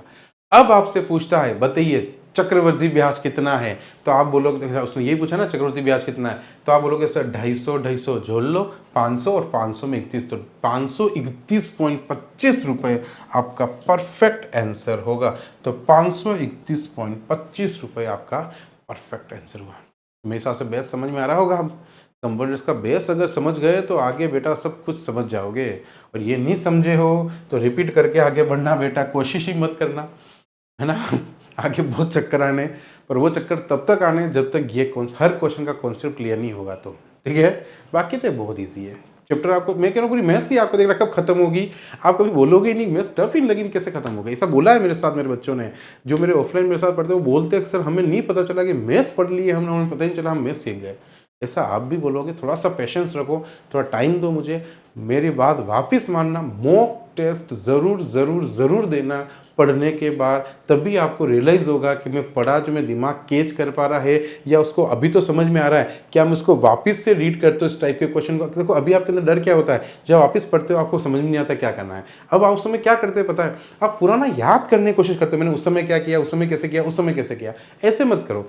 आप पहली लाइन पढ़े हो, आप ये सोचो रियलिटी में क्या दे रखा है, वो उसको लिख लो कॉपी में, फिर दूसरी लाइन करो, एक एक लाइन को सोल्व करो। पहले का मत सोचो मैंने पहले क्लास में कैसे पढ़ा था या पहले क्या कर रहा था। एट ए टाइम उस लाइन से आपको क्या मिला है, अगली लाइन पढ़ो क्या मिला उसको पढ़ो, बस धीरे धीरे आदत बन जाएगी। और टाइम की, हर चीज़ की, ये तुक्के लगाने वाली सब आदतें खत्म हो जाएगी अगर प्रॉपर टेस्ट आपने दिए तो। हर चीज़ खत्म होगी। आप जिन बच्चों का एक्सपीरियंस, अच्छा जो बच्चों ने टेस्ट परचेस किया, टेस्ट दे रहे बेटा, वो एक बार कमेंट जरूर करके बताना कि टेस्ट देने से आपको परफॉर्मेंस में सुधार हो रहा है या नहीं हो रहा है, ये जरूर बताना, ठीक है, जिन्होंने टेस्ट परचेस किया है और टेस्ट प्रॉपर दे रहे हैं। मैंने ये भी अच्छी बात लगी, जो टेस्ट लिए हैं प्रॉपर वो टेस्ट दे रहे हैं, रोज वो टेस्ट दे रहे हैं। सबसे अच्छी बात उन्होंने बच्चों की लगी जो प्रॉपर रोज जिससे लेक्चर होता है उनका टेस्ट का मैं रिजल्ट देख लेता हूँ।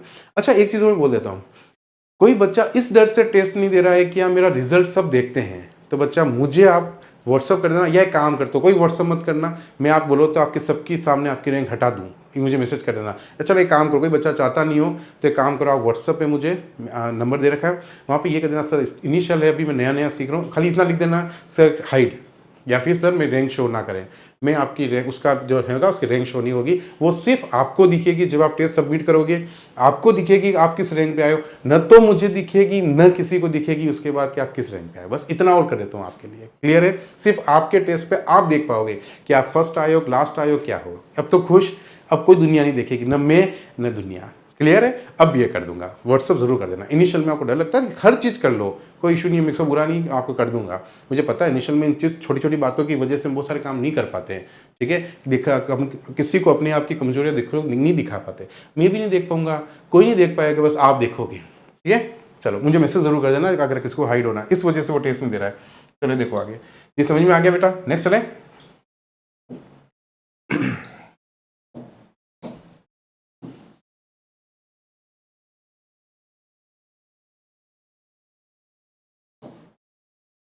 चलो बच्चों इसको देखो, नेक्स्ट क्वेश्चन की तरफ बढ़ते हैं और समझते हैं क्या पूछ रहा है, क्या दे रखा है, उसको समझते हैं वन बाय वन। देखो मैंने बोला हर क्वेश्चन में एक नई नई चीज़ सीखते जाओगे और जैसे जैसे हर सीढ़ी को सीखते हुए जाओगे और वापिस इन सीढ़ियों को रिपीट कर लोगे तो मैं कह रहा हूँ हो गया। एक तो मेरे साथ देख लो अभी ये वीडियो अच्छे से, पूरा अच्छे, मतलब पहली बार देख लो, मेरे साथ ही देखोगे, पहली बार देख लो अच्छे से, उसके बाद एक बार पूरा समझ में आ जाए लेक्चर, चाहे फास्ट करके आधे घंटे में देख लो, वापस एक बार वो देख लो, दो बार अगर चीज़ को रिवीजन कर लोगे और फिर आप टेस्ट दे दो, देखो आपके क्या आनंद आ जाएगा आपको टेस्ट का। फिर लोगों के यार कैसे मैथ्स सोल्व हो रही है।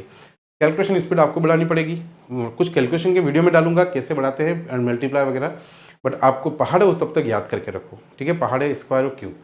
चलो इसको स्टार्ट करते हैं। तो सबसे पहले वही बैंक में कितना पैसा गया, अगर मूलधन देखा सबसे बैंक में जमा कराना, ये याद रखना। किसी भी क्वेश्चन में मूलधन दे दिया मतलब बैंक में जमा करना है, उसके बाद तो क्वेश्चन की लैंग्वेज के हिसाब से हम सोल्व करेंगे। तो जैसे एग्जाम पढ़ो, 8,000 रुपये ये बैंक में गया, ये बैंक है, ये राउंड बनाया वो बैंक है, बैंक में गया। अब बैंक क्या करेगा उसको हम बस सोल्व करना और कुछ नहीं करना होता। देखो लैंग्वेज के साथ चलते हैं। 2 वर्ष 4 महीने, इस बार आपकी कंडीशन आपने क्या बनाई कि इस बार बैंक में तो पैसा डालूंगा पर 2 साल और 4 महीने के लिए और रखूंगा, पूरे 2 साल तो पूरे पूरे रखूंगा और 4 महीने एक्स्ट्रा और रखूंगा। चलो आगे देखते हैं। रेट क्या रख रहे हो आप, 15% की वर्ष की दर से वार्षिक रूप से संयोजित चक्रवृद्धि ब्याज ज्ञात कीजिए। कोई शर्त नहीं, मतलब कितनी बार कैलकुलेशन होने वाली, ब्याज की गणना कितनी बार होने वाले बच्चों 2 वर्ष है तो 2 बार, ब्याज की गणना कितनी बार होने वाली है बच्चों, 2 बार होने वाली है, ठीक है। अब देखो इधर, अब एक बात बताओ, 2 बार होने वाली, अच्छा 2 बार नहीं, सॉरी 2 वर्ष से 2 बार नहीं, मैं जो बात समझा रहा हूँ गलती मैं ही कर रहा हूँ, एग्जैक्टली मैं कुछ और सोच रहा था। 2 वर्ष मैं आपसे ये नहीं पूछ, मैं आपसे क्वेश्चन, मेरा ध्यान सुनना, 2 वर्ष 4 महीने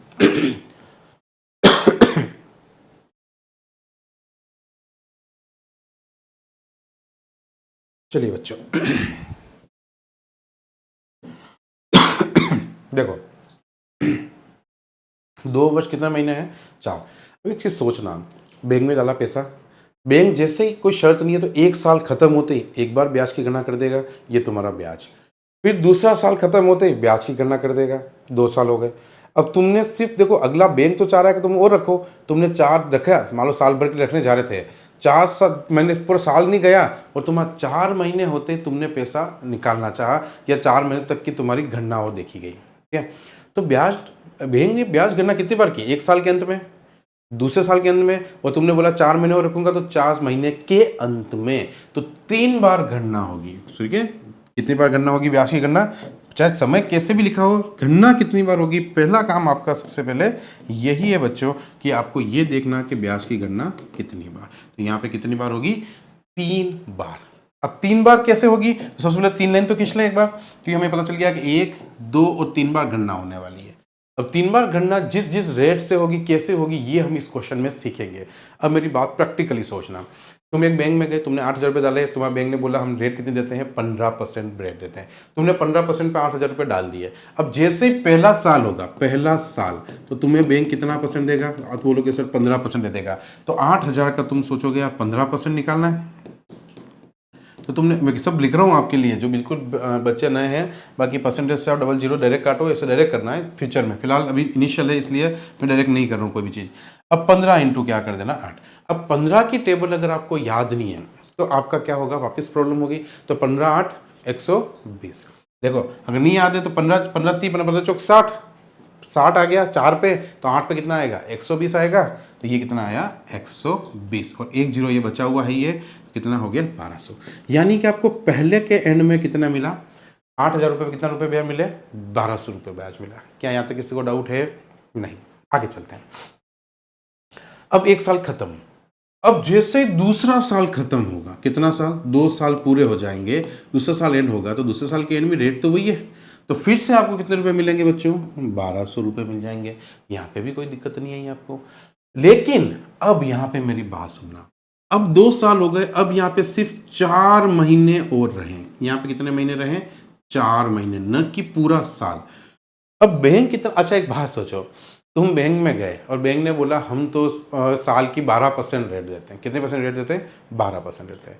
तुम वो शातिर हो, तुमने सोचा यार ये 12% साल की बोल रहे, काम कर दो, मैं तो 1 महीना पैसा डाल के निकाल लेता हूँ, मेरा तो 12% आ गया। ऐसा होगा, बैंक इतना पागल है, 12% रेट दे रहा है तो वो आपको कितने परसेंट देगा अगर आप 1 महीना ही निकाल रखे, तो आप सोचो 12% साल की, तो 1 महीने की 1%, 12 महीने होते हैं, 12% 12 महीने की, तो 1 महीने की 1% हुई। तो इसका मतलब जो 1 महीने बाद आपको जो ब्याज मिलेगा ना, वो सिर्फ 1% मिलेगा आपको, 8,000 का खाली 1%। क्या मेरी बात समझ में आई, तो वो ब्याज आपको कैलकुलेट होगा। ऐसा नहीं है कि आपने अगर पैसा डाल दिया 1 महीने बाद निकाल दो 12% मिल जाएगा, तो जितने समय के लिए बैंक में पैसा रहेगा उतनी ही रेट से आपको ब्याज मिलेगा। समझ में आया। अब यहां पे इस चीज को कैलकुलेट करने का जो प्रोसेस है कि रेट को कैसे बनाया जाता है, वो मैं आपको सिखा रहा हूं। डायरेक्ट भी कर पाएंगे टुकड़े करके, लेकिन पहले प्रोसेस सीखते हैं। यहां पे अपन एक नियम लगा देंगे, कौन सा, एकिक नियम। एकिक नियम क्या बोलता है, यानी यूनिटरी मेथड जो होता है वो क्या बोलता है, एक की वैल्यू निकाल के काम करो। देखो जैसे अभी मुझे बताओ, बैंक ने 12 महीने की रेट क्या डिसाइड कर रखी है, बैंक बोल रहा है लो 12 महीने में हम तुम्हें जो रेट देंगे वो है, 12 महीने की रेट कितनी दे रखी है बैंक ने, 12th मंथ की, बैंक बोला लो 15% है, कितनी है, बोला है ना एनुअली रेट होती है, यानी 12 महीने की है।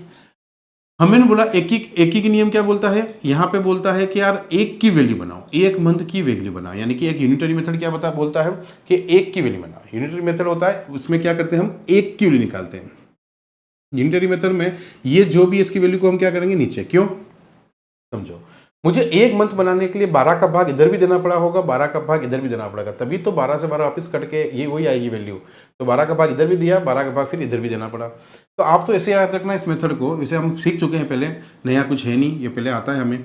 1 की वैल्यू बनाने के लिए जो भी यहाँ लिखा हो ना, जिसकी वैल्यू 1 बना रहे हो आप, ऐसे याद रखना उसका डिवाइड जो भी सामने लिखा ना उसमें लिख दो, वो हमेशा 1 की वैल्यू बन जाएगी।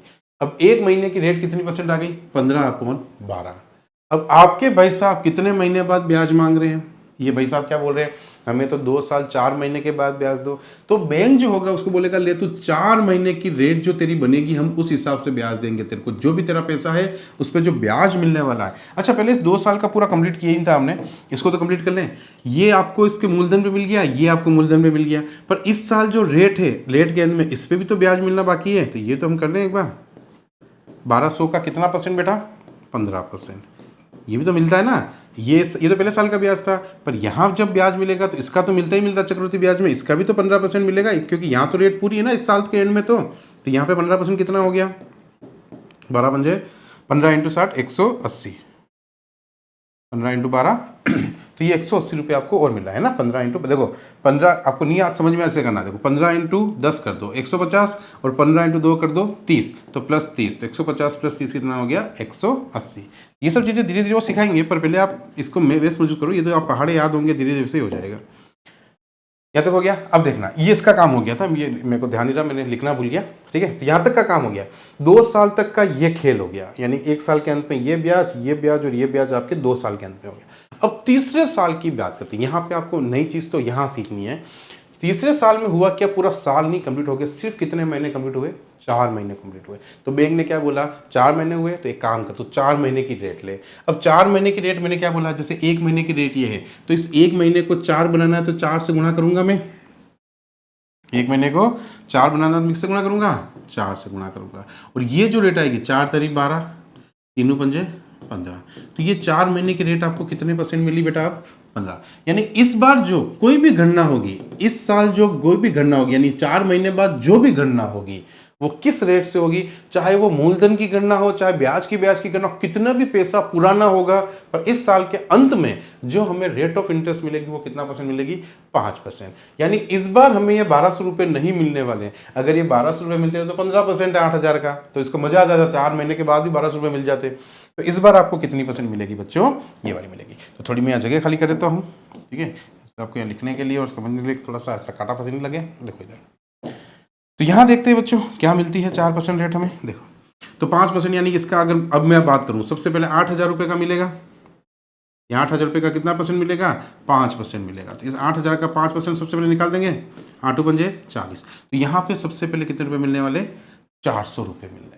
किसके 400 रुपये मिले आपको, ये इस 8000 रुपये के, किसके, इस 8000 के कितने मिलने वाले, 400 रुपये। समझ में आया, ये तो मिल गए मूलधन के। अब आप बोलोगे बेटा इसके भी तो दे बैंक को, 4 महीने यार ये भी तो पैसा पड़ा है तेरे पास, फिर आप बोलोगे इसके भी दे, फिर आप बोलोगे इसके भी, जो भी मैंने क्या बोला, जिस साल जो ब्याज कैलकुलेट करते हो ना, उसके पीछे जितने भी ब्याज पड़े हुए, जो मूलधन, सब ये मूलधन का, इस ब्याज का, इस ब्याज का, इस ब्याज का, सबका ब्याज मिलता है। रेट बस वो मिलेगी जो इस बार चल रही है, बस ये ध्यान रखना है, बाकी सब सेम है। अब 1200 का कितना % मिलेगा बच्चों आपको। अब देखो यहाँ पे आपको ये पहाड़ कैलकुलेशन करने की धीरे धीरे आदत सिखाएंगे, कैसे तेज करते हैं, तो ये सब तो बाद में, पहले तो आप करना सीखो। 12 पंजे 60, तो 60 रुपये आपको इस वाले ब्याज के मिल गए, ये भी सेम है, रेट तो वही है, तो इसके भी 60 और मिल जाएंगे, ठीक है। अब 180 का वापिस आपको कितना % और देना होगा,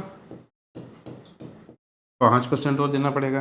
तो 180 का 5%, 100, 5 दूनी 10, 2 से इसको काटा तो 9, तो 9 रुपये ब्याज आपका और बना है बच्चों। तो इसका मतलब आपको ओवरऑल 2 साल 4 महीने में ये सभी इनकम हुई कि नहीं हुई, तो बताओ क्या फर्क पड़ा 2 साल 4 महीने। कभी भी क्वेश्चन को एक साथ देख के मत घबराओ, आप ये सोचो ये पैसा मैं बैंक में डालता और बैंक मेरे साथ जो कंडीशन अप्लाई करता, बस वो आपको अप्लाई करनी है, कोई फॉर्मूला नहीं लगाना, कुछ भी नहीं करना, नथिंग, कुछ भी, बस इस तरह से सोचना स्टार्ट करना है, ठीक है। और आई होप समझ में आ रहा होगा, नहीं तो डिप्रेशन दे सकते हो। समझ में आ रहा है तो कमेंट ज़रूर करें कि सर क्लास अच्छी लगी, समझ में आया, नहीं आए तो भी मुझे बताएं ज़रूर कि सर यहाँ पे प्रॉब्लम है, टाइम डाल दिया करें। मैंने आपको वैसे ही, देखो बहुत ऑनलाइन होते हुए मैं बहुत सारी फैसिलिटीज़ दे दी है कि इस टाइम को बहुत सारे बच्चों ने टाइम डाला, रिपीट करेंगे, टाइम डाल दिया करो। और अच्छा हाँ, बहुत सारे बच्चों ने मुझे क्वेश्चन भी दे दिए टेस्ट के कि सर ये क्वेश्चन आप रिपीट करना, ठीक है।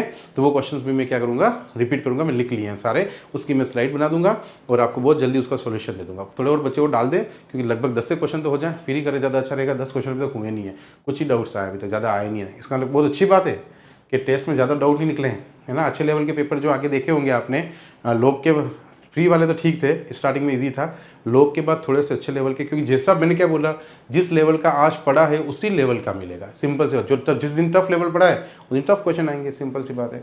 चलो इसको करो, टफ का मतलब टफ कुछ नहीं है, वो तो सीखने के बाद है, सीख गए तो वो ईजी है।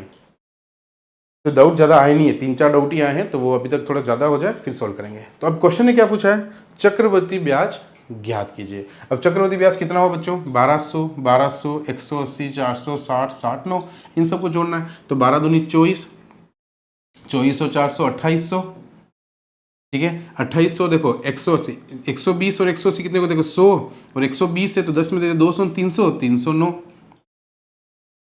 यही हुआ देखो।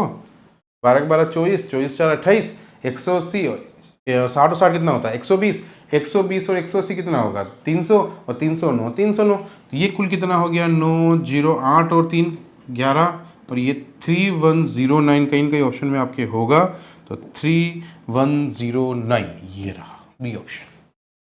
तो दिस इज आपका, ये आपका क्या है कंपाउंड।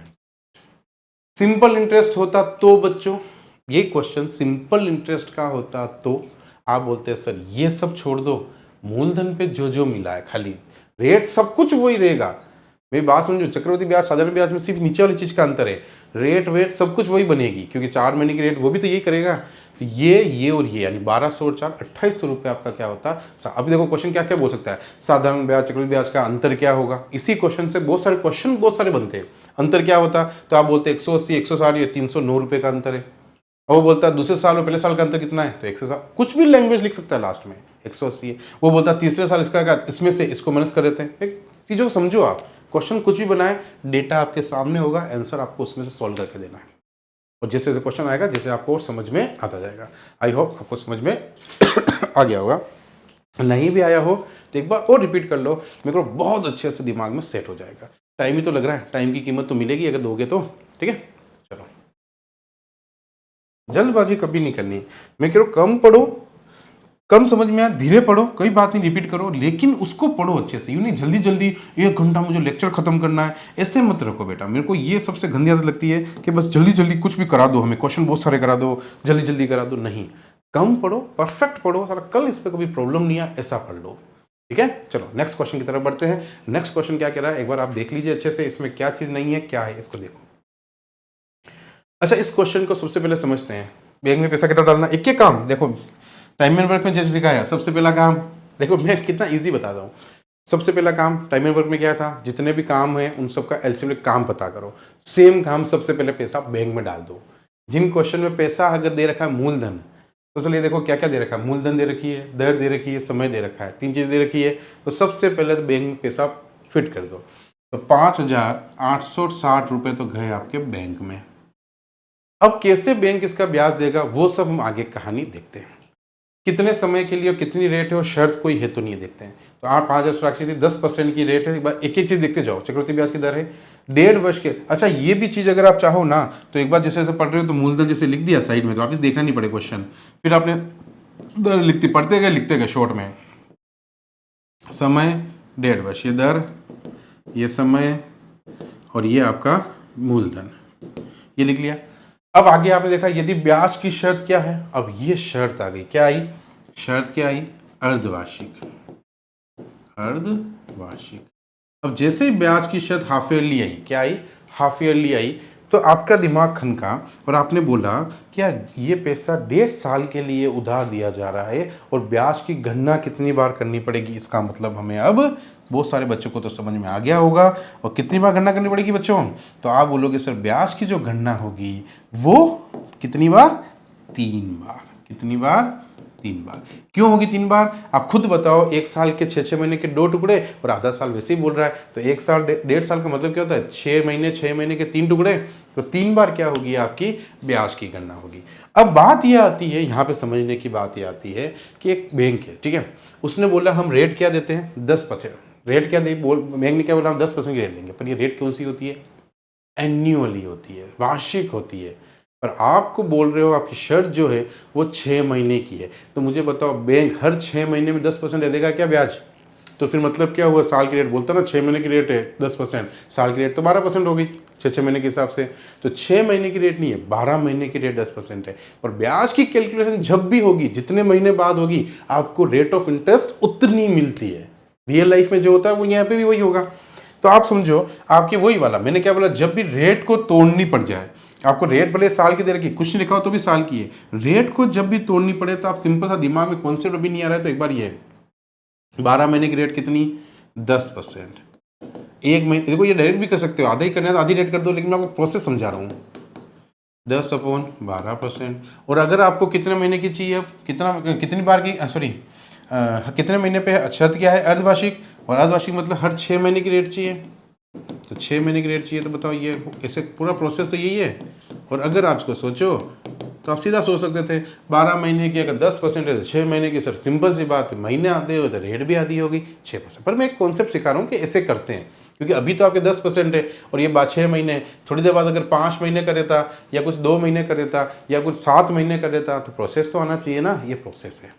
ठीक है, अब देखो ब्याज की गणना कितनी बार थी हमारी, तो मैंने क्या बोला, बैंक में सबसे पहले तो आपका काम क्या होता है, बैंक के पैसे को, जो बैंक का आपका ये पैसा है, इस पे आप कितनी लाइन खींचनी है वो डिपेंड करेगा गणना पर। 1, 2 और 3 लाइन आएगी। ठीक है, 3 बार गणना 3 लाइन, 2 बार, ये जितनी बार आएगा उतनी लाइन। रेट ऑफ इंटरेस्ट क्या बन गई, क्योंकि हम हर 6 महीने में दे रहे हैं, यहाँ पे 6 महीने कंप्लीट होते ही दे रहे हो, साल भर नहीं दे रहे हो। तो जैसे 6 महीने कंप्लीट होगी आपकी रेट ऑफ इंटरेस्ट क्या होगी, क्वेश्चन करना वो का वही है, क्वेश्चन का डेटा अलग होता है, चेंज अलग हो जाता है। ये रेट देखो दी उसने 10 पर ये काम की नहीं हो गई, उसकी जगह क्वेश्चन क्या हो गई 5%। ये दिया हुआ 1.5 वर्ष, तो आप सोचो 3 साल, एक क्वेश्चन होता है मूलधन 5% पर 3 साल के लिए उधार दिया जाता है, क्वेश्चन ऐसे होता तो तुम ऐसे ही करते ना, क्वेश्चन वही है, बस आपको इन चीज़ों को समझोगे तो क्वेश्चन तो सेम बन जाते हैं सब क्वेश्चन। वही मूलधन पे 5% 3 बार रेट देनी है, क्वेश्चन तो वही है, बस इसका मीनिंग समझ। इस अर्धवार्षिक का मतलब क्या है, इसका मतलब होता है हर 6 महीने में, और 6 महीने में ब्याज दोगे तो 3 बार तो गणना, पर साल की रेट अगर 10% तो 6 महीने की रेट 5%। तो ये आपने स्कूल में पढ़ा भी होगा, अपने टीचर्स, मेरे को तो याद है मेरे टीचर रटवाते थे कि जब भी शर्त अर्धवार्षिक आए तो समय को कर दो दुगना, दर को कर दो आधी, ये रटवाया, मेरे को कभी जिंदगी में समझ में नहीं आया ऐसा क्यों किया। ठीक है, अब जाके जब बड़े हुए तब समझ में आया कि ऐसा इसलिए किया। ठीक है, वो जिन्हों को आज भी आप में से ये समझ में आया होगा क्यों ऐसा बोलते थे, समय को कर दो, रटवाते थे मेरे को, तो याद है रटा था मैंने, समय को कर दो दुगना दर को, राग में करवाते थे हमें, मेरे को इतना भी छोटे थे तब। ठीक है, चलो अब देखो इधर आपने भी किए होंगे है ना, सब करते हैं। चलो देखना, तो 5,000 कितने हैं, 860 रुपए, कितना परसेंट है बच्चों, 5%। क्लियर, 5,860 का कितना परसेंट करना है, 5। अब देखो ऐसे करने पे आप चीज समझो, इसको 5 दूनी 10, 2 का आधा कर दूं, 2 दूनी 4, 1 बचा, 2 नम 18, 2 तिया 6, सही है, 2 दूनी 4, 1 बचा, 2 नम 18 और 2 तिया 6। तो फर्स्ट रेट ऑफ कितना मिला, 293 रुपीज। ये हमें क्या हुआ, 6 महीने के बाद मिला। अब बताओ 6 महीने के बाद वापस क्या होगा, 293 रुपीज वापिस मिलेंगे कि नहीं मिलेंगे। क्लियर मेरी बात, ये 293 रुपये वापस मिलेंगे, क्यों, क्योंकि रेट ऑफ इंटरेस्ट कितनी हो गई थी 5, और इसका 5,860 रुपये का आपको 5% निकाला, कितना आया 293।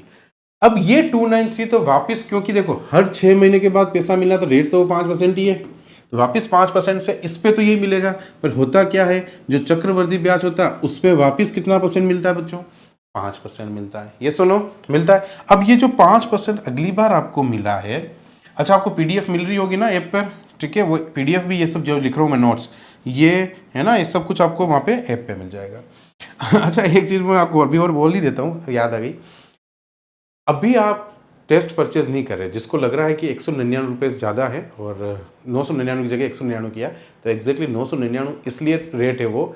इन फ्यूचर क्या होगा बता ही देता हूँ मैं आपको, कि जो आपके टेस्ट में पीडीएफ वीडियोस और ये तीनों चीज़ें जो ऐड हो रही है, टेस्ट पीडीएफ और वीडियो, ये ऐप में तो 1 साल तक पड़ी रहेगी, चाहे उसमें पार्ट 1 पार्ट 2 पार्ट 3 सब कुछ, सारे पीडीएफ पड़ी रहेगी, सब कुछ रहेगा।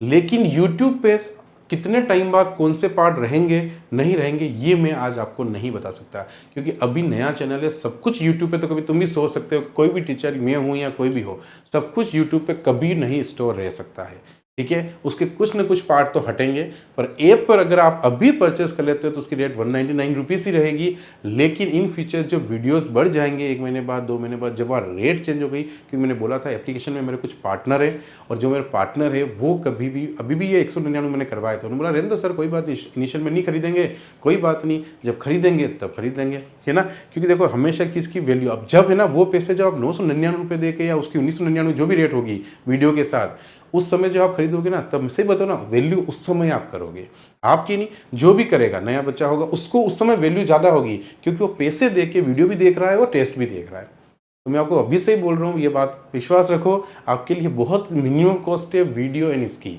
और ये 1 साल तक आपके वैलिड रहेंगे। ठीक है, 1 साल तक आपके पास ही स्टोर रहेंगे, आप जब चाहो देखो ना, 1 साल तो मैं कह रहा हूँ, अगर आप दूसरे सब्जेक्ट अच्छे से पढ़ रहे हो ना, तो मैथ्स रीजनिंग की चिंता तो मेरे साथ 1 साल में तो आप भूल जाना कि एग्जाम नहीं निकले, मैथ्स रीजनिंग के क्वेश्चन नहीं आए। ठीक है, देख लेना आप। तो थोड़ा-सा मैं आपको इस चीज़ का ध्यान रखें, वीडियो सभी यूट्यूब पे ऑलवेज़ नहीं रहेंगे, इनिशियल चैनल है, अभी जब तक पूरा डेटा थोड़ा नहीं आ जाता तब तक रहेंगे वो। ठीक है? यूट्यूब पे कुछ भी सब कुछ नहीं रह सकता कभी भी। ये आपने इतने सालों में देख लिया होगा, कोई भी चैनल दिखा देना, इस पे सब कुछ पड़ा हो अभी तक। ठीक है? चलो ₹293 देखना इधर। और ये का देखो, मैं तो मेरी तो एक आदत है, मैं तो रख भी दूँ।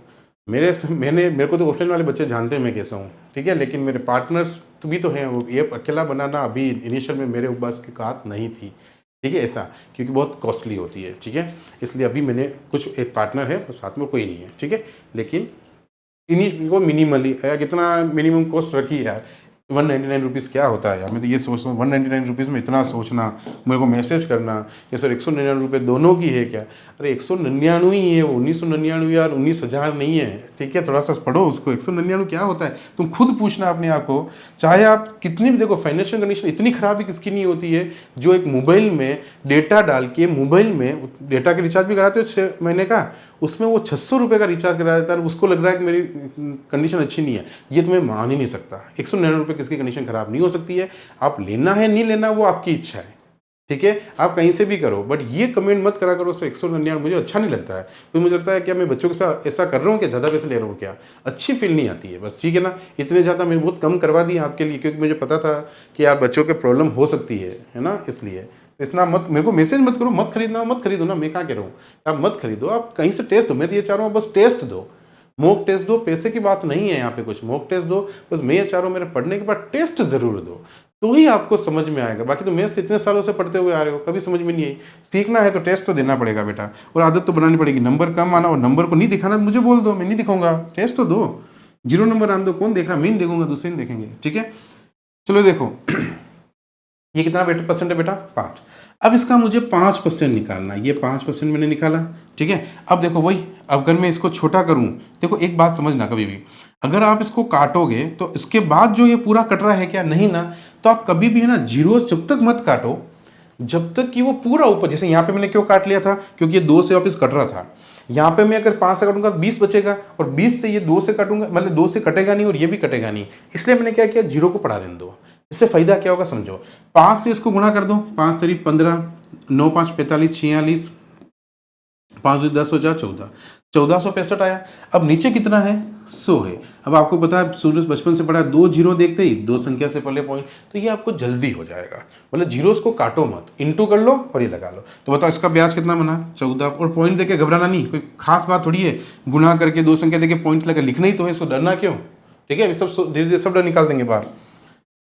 अब बताओ यहाँ तक समझ में आया होगा, क्लियर है? 6 महीने मूलधन पे ब्याज, ब्याज पे ब्याज, यहाँ तक की तो कहानी सेम होती है, कैलकुलेशन पार्ट चेंज होता है। कोई पॉइंट्स में आएगा, धीरे धीरे सीख जाएंगे हम लोग, है ना, कैलकुलेशन पार्ट। फिर वापस 6 महीने, हर 6 महीने के बाद तो ब्याज 5% मिल ही रही है ना, हर 6 महीने के बाद ब्याज 5% मिल रही है।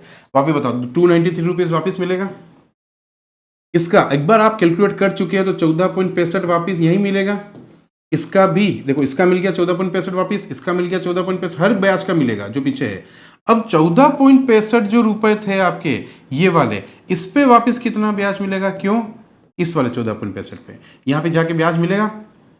तो आपको पॉइंट से डर लगता हो तो पॉइंट वापस उड़ा दो, पॉइंट से कभी डरना नहीं, पॉइंट से डरो तो पॉइंट को उड़ा दो, उससे है ना, तो पॉइंट की टेंशन खत्म हुई। ठीक है, इसको मैं थोड़ा उधर ले लेता हूँ, जैसा पे और जगह हो जाए, क्योंकि क्वेश्चन का काम तो अपना रहा नहीं है इतना, साइड में कर देते हैं तुम, तो ये सब डेटा थे हमारे पास ऐसे ही। ठीक है, चल थोड़ा दिख जाए, इतना बहुत है। अब देखो बेटा, ये पॉइंट उड़ा दिया मैंने, क्योंकि पॉइंट था 14.65, इसका मुझे वापस 5% निकालना है। तो देखो ये 100 नीचे आ गया। अब 5 इंटू वापस वही, मैंने क्या बोला, जीरो काटो ही मत। अगर आपके लपड़ा पड़ रहा है तो देखो, पहले काटोगे कट जाएगा, लेकिन काटो ही मत, सबसे बढ़िया इंटू कर लो, फिर एक साथ पॉइंट ठोक देना। कितने, 1 2 3 4 पॉइंट लगा देना। तो 5 होंगे 25, 6 पंजे 30 और 2 32, 5 चौक 20 और 3 23, और 5 5 एकम 5 और 6 और 7, ये आया। अब कितनी संख्या से पहले पॉइंट लगा, क्योंकि नीचे 100 इंटू 100 4 जीरो हो गए, तो चारों संख्या से पहले, तो आपका पॉइंट में परफेक्ट जो पॉइंट में आंसर आएगा वो होगा 0.7325। इतना तो आप है ना उसमें फॉर्मूले में करके भाग दे करे तो पॉइंट कितनी संख्या कभी निकालते ही नहीं, जो यहाँ पे इजीली आपने निकाल ली। ठीक है, तो डरने की बात नहीं है पॉइंट से, शुरुआत करो पॉइंट से। थोड़ा टाइम हो सकता है आपको पहली बार में टफ लगेगा, पॉइंट करना थोड़ा सा अलग सा लगेगा क्वेश्चन, पर धीरे धीरे आपको देखो, काम कोई चेंज नहीं हुआ है, इस पे निकाला, इस पे निकाला, इस पे निकाला, इस पे निकाला, सेम काम किया है। बस इस बार कैलकुलेशन किस में हुई है? पॉइंट्स में। और पॉइंट्स में कैलकुलेशन धीरे धीरे हम सीखेंगे। हर कुछ देखो, मैथ्स जैसे जैसे बढ़ेगी आपको धीरे धीरे कैलकुलेशन भी समझ में आने लगेगी, पॉइंट्स भी लगाने समझ में आने लगेगी, सब कुछ हो जाएगा। इन चीज़ की टेंशन मत करो, प्रोसेस की एक बार चिंता करो कि गाड़ी चलाएं कैसे। ठीक है, ये तो बीच में बैरियर आएंगे, वो तो धीरे धीरे खत्म हो जाएंगे। बैरियर पे चलाना सीख जाओगे, ब्रेक लगाना सीख जाओगे, घाटी में भी चलाना सीख जाओगे, सब कुछ हो जाएगा। अब क्वेश्चन क्या पूछ रहा है? तो ब्याज की शर्त अर्धवार्षिक हो तो चक्रवृद्धि ब्याज क्या है? अच्छा, आपके लिए एक होमवर्क, आप सब इसको कल मुझे अभी जोड़ के बताओगे कितना होगा, कैसे जोड़ के आएगा। कैलकुलेटर से कोई नहीं जोड़ेगा, पॉइंट को कैसे जोड़ते हैं, क्योंकि उसने बोला है ना, तो चक्रवृद्धि ब्याज बताओ। तो इन सबको आप, मैं दिखना चाह रहा हूँ, आप मुझे कमेंट करेंगे सब जने जोड़ के कि अपना कमेंट आप मुझे दें कि इसका सम कितना आएगा। मुझे कम से कम इतना पता चले, हाँ सबको पॉइंट वाली जोड़ आती है, कैसे करते हैं। कल मैं आपको सिखाऊंगा कि पॉइंट की जोड़ कैसे की जाती है। आज का सेशन अपन यहीं ओवर करेंगे, कुछ ज़्यादा टाइम हो गया, ज़्यादा भी नहीं पढ़ना चाहिए, है ना, वो भी मैथ्स है ना, समझ में आ रही है, इसका ये नहीं पढ़ते रहें, समझ में तो आ रही होगी। देखो मुझे इतना विश्वास होता है कि क्योंकि मैंने देखा हुआ है, शादी में पहली बार पढ़ा रहा हूँ, 12 साल से मुझे इतना समझ में आ जाता है कि बच्चे के चेहरे पे हंसी तो आती है, हाँ यार कुछ तो आज नया समझ में आया। और उनको तो मैं वापस बोल रहा हूँ जिन्होंने ऑलरेडी पढ़ रखा है, अच्छा इतना बेस उनका मजबूत है, वो तो बोलेंगे यार यार सर ये आज क्या पढ़ाया, मज़ा नहीं आया। कोई बात नहीं बेटा, तुम्हारे मज़ा 3-4 वीडियो बाद आएगा, ठीक है, पर आएगा, सबको मज़ा आएगा। तो ये वही आपको कंप्यूटर पे देना हो टेस्ट, तो उसके लिए भी आपको स्कैनर है। तो थैंक यू सो मच बच्चों। कंपाउंड इंटरेस्ट आई थिंक आपको समझ में आया होगा, और इस वीडियो को देखोगे, इसका टेस्ट ज़रूर दोगे आज तक का, तो अगला सेशन अच्छे से समझ में आएगा। ठीक है, thank you so much, take care, bye bye.